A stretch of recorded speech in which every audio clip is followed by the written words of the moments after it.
Hi everyone. Today I'm going to be talking about how I read Notes of a Native Son by James Baldwin. I'm going to be talking about 3 reading strategies to help me get more engaged and hopefully will help you too. So the first thing I wanted to talk about was attaching visual references to things. So I'm a visual learner. Pictures really help me learn. It helps me remember things easier. So here's an example of how I did that on page 64. We're learning about how his father was born in New Orleans and how his father doesn't really like New Orleans all that much. So this is James Baldwin talking. To this day, whenever I think of New Orleans, I also helplessly think of Sodom and Gomorrah. And I want to get into James Baldwin's head. I don't know what Sodom and Gomorrah is exactly, but upon doing a quick Google search, I see that it's 2 cities destroyed by God. It's a biblical reference. I could see all the chaos. I mean, raining fire. But yes, so that helped me understand a little bit more about the father's perspective. In that same paragraph on page 64, we learned that the father bans his kids from listening to Louis Armstrong. My father never mentioned Louis Armstrong except to forbid us to play his records. I want to get into his father's head again, so I do a quick search of who Louis Armstrong is. He did sound familiar. He is a jazz musician. He's a trumpet player.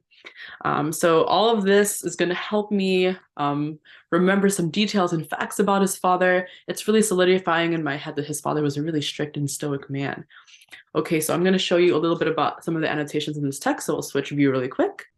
So the next thing that I did that made reading Notes of a Native Son super impactful for me was paying close attention to the first and last line of each paragraph. I know that that was something that we discussed when talking about skimming as a pre-reading strategy. We can get a lot from reading the first sentence of a paragraph and the last sentence of a paragraph. But I also think it's really important to do that when we're reading too, while we're reading, to pay extra attention to that first and last sentence. So I'm going to give you an example of when I did that here from page 64 to page 65. So it starts here. He was, I think, very handsome. Okay, and I read through all of that. I learned about how his father is a very stoic man. He looks like an African tribal chieftain, according to Baldwin. We learned about how his children feel about him. And then we get to this final sentence here. He had lived and died in intolerable bitterness of spirit, and it frightened me as we drove him to the graveyard through those unquiet ruined streets to see how powerful and overflowing this bitterness could be, and to realize that this bitterness was now mine. Okay, so I see from this huge paragraph that we go through a huge range of emotions, right? From something that's seemingly positive to something that is seemingly negative. I I can really see that James Baldwin has a very complex relationship with his father, and it's going to take me a while to unpack that.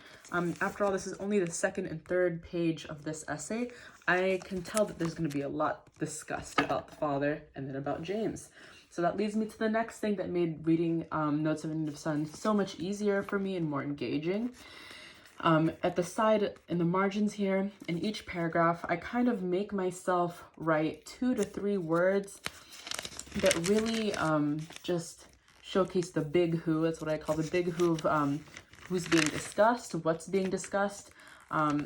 Really just making myself write 2 to 3 words really helps, because when I zoom out, and I look through my pages briefly during discussion or when I'm trying to find a point, I can easily go back to something. Suddenly all these paragraphs don't look the same anymore. There's a marker over here. So for instance, we're seeing father, distrustful, the white teacher. Here back in page 64, father, strict, strong-willed. Father is stoic.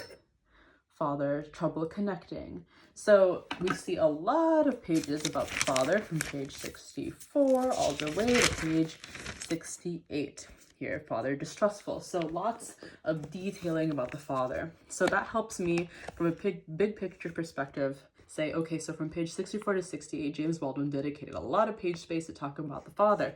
And then in the middle of page 68, we get a huge shift. Here we talk about James Baldwin's move to New Jersey.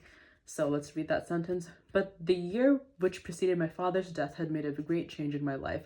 I'd been living in New Jersey, working in defense plants, working and living among Southerners, white and black. Okay, so this topic sentence tells me we're going to be shifting to James Baldwin's life in New Jersey. And that ends up being the case. James here, racism in the restaurant. James, racial prejudice. So we're seeing lots of JB for James Baldwin. Along the margins here, no longer the father. James Baldwin, James Baldwin, James Baldwin is all I'm seeing here. So from a big picture, I'll say, okay, so we have now taken a shift and we're now talking about James Baldwin. And it all ties together in this very last line here. Remember how I talked about it's really important to pay close attention to the last line of the paragraph.